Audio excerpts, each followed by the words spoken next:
Hello everyone, this is Dave from Dave's Recent Things. What do I have planned for you today? Let me think.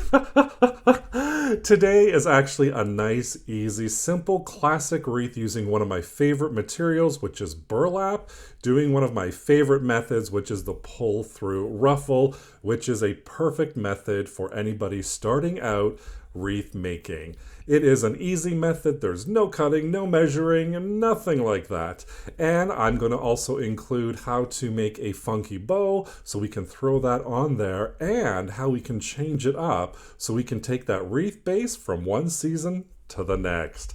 Why don't I just get started and I'll show you what I made. I'm going to be using the 14-inch wire wreath frame from the Dollar Tree, some burlap that is 7 meters long or 7.65 yards long. This is from the Dollarama, 2.5-inch wired ribbon in various patterns and colors, some coordinating pipe cleaners to make our bow, and of course my regular crafting utensils. And here is the shopping list for the wreath that I'm making today.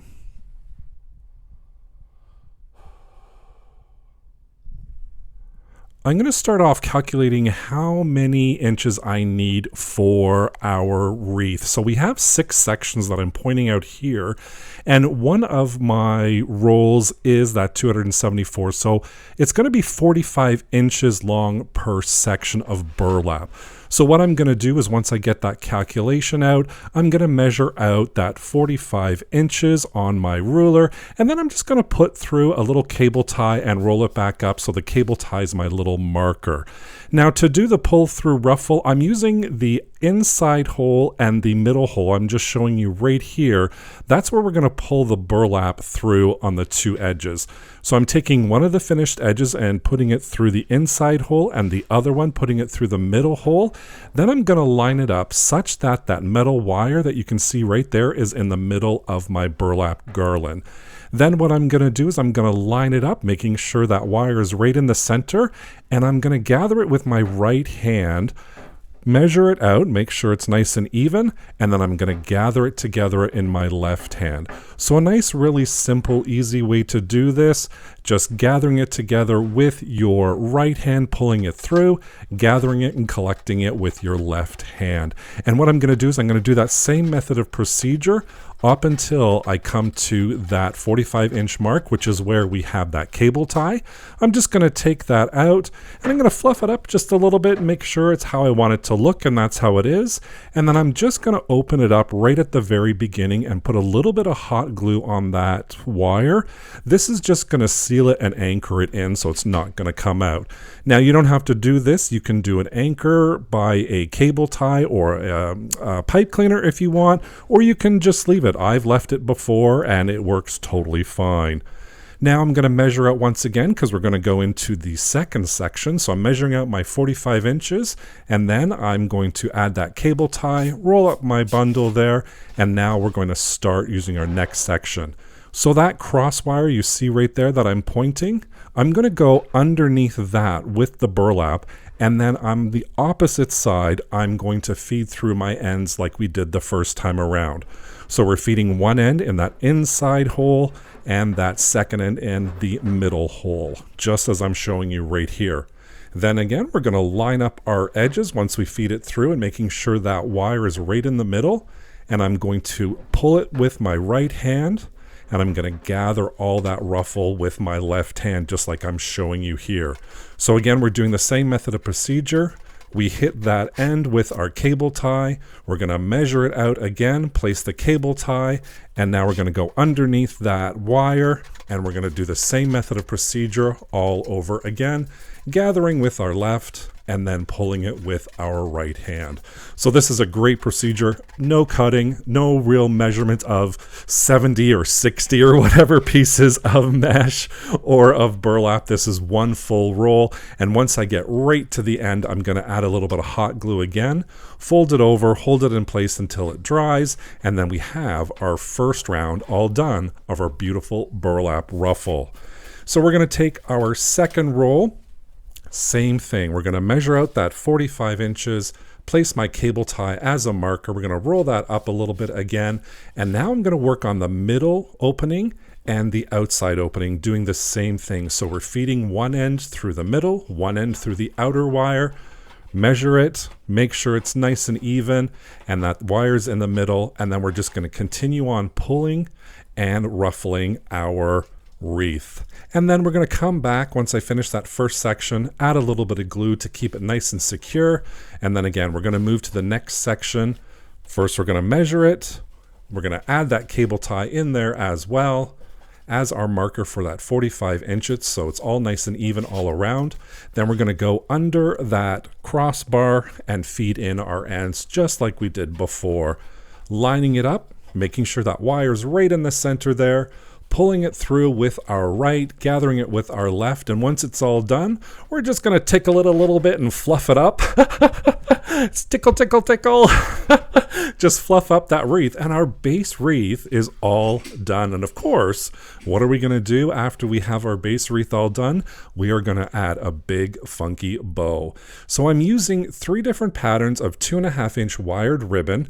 I'm going to use my ruler today for it, a couple of pipe cleaners, and my scissors. First thing I'm going to do is I'm going to measure out 28 inches, and I'm just going to cut each one of my ribbons 28 inches long, and it's going to be 3 pieces of each ribbon. So I have the striped ribbon, I have a burlap and a checkered ribbon, and then I have this beautiful plaid ribbon. So again, 3 pieces, 28 inches for each one. So I'm using 2.5 inch wired ribbon. I have 3 different patterns here. I'm cutting all of my ribbon at 28 inches, and I'm cutting 3 pieces of each ribbon. So that's a total of about 7 yards to create this bow. Once I've got all my cuts, I fold them in half, cut it on an angle, and that creates that beautiful dovetail. It's my favorite finishing to do for ribbons. I do it all the time. And I'm going to do both ends. If you want to speed things up, you can layer 2 or 3 of them at a time, making sure you fold over, lining them up, and then you can cut on an angle, creating that dovetail. Once I've dovetailed everything, I'm going to take my first piece and I'm going to lay it with the good side facing down. I'm going to fold it over so our dovetails match, so it's nice and even. And then what I'm going to do is I'm just going to take my finger, insert it in the loop like you see here. I'm not going to push down because that'll create a little crease. So I'm just going to put my finger in there to make sure I don't push it down. Measure out 5.5 inches. Scrunch it, gather it all together, and then I'm just going to hold it in my left hand. You can kind of see I have one of my tails is good side facing down. I want that to be good side facing up. So just in my hands, I'm just going to twist it such that we have good side facing up. We have our loop at the top, we have 2 tails at the bottom, and all good sides facing up. Then I'm just going to grab my easy bow maker. This is just a little bit easier than holding it in between my fingers. I'm going to add my pipe cleaner in there first, and then I'm just going to slide down my first ribbon bundle in there first. And then that'll hold it for me, and then I have both hands free to continue on with my bow assembly.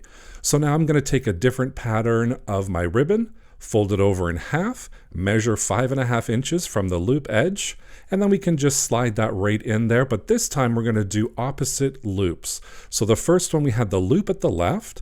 This one I newly placed on there. We have the loop at the right. Once that's in there, I'm going to twist it so all of my ribbon is good side facing up, making sure it's nice and secure in there. And again, we're just going to layer it. We're going to grab another piece of that ribbon, good side facing down, folding in half, measuring over that 5.5, gather it together, and then I'm going to twist to make sure everything has a good side up. And again, so now we're going to go opposite of our previous loop. So this one, my loop is on the right.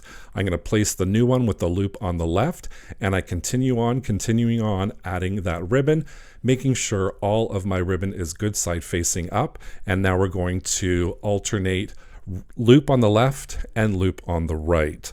Once it's all done, I'm going to take it out of my little easy bow maker. I'm going to twist that pipe cleaner a couple of times, flip it over, twist it over a couple more times. I want to make sure that this is nice and secure and not going to go anywhere. Cut that excess off, push down that pipe cleaner, and then I'm going to add another pipe cleaner on top of that and twist it a couple times, but this time I'm not going to cut it.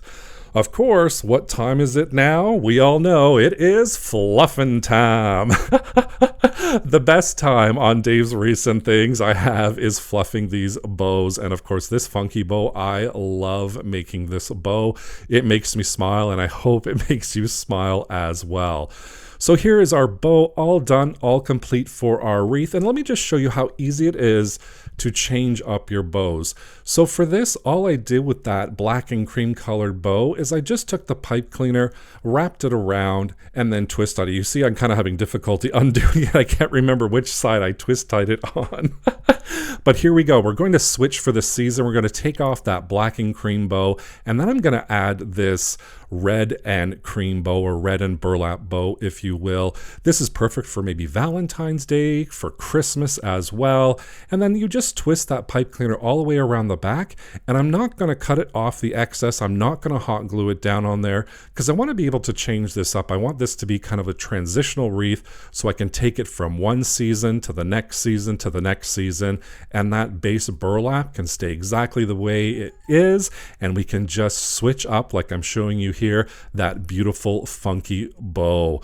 I'm loving this bow. It is nice and big. It's such a statement piece, and it goes with that burlap.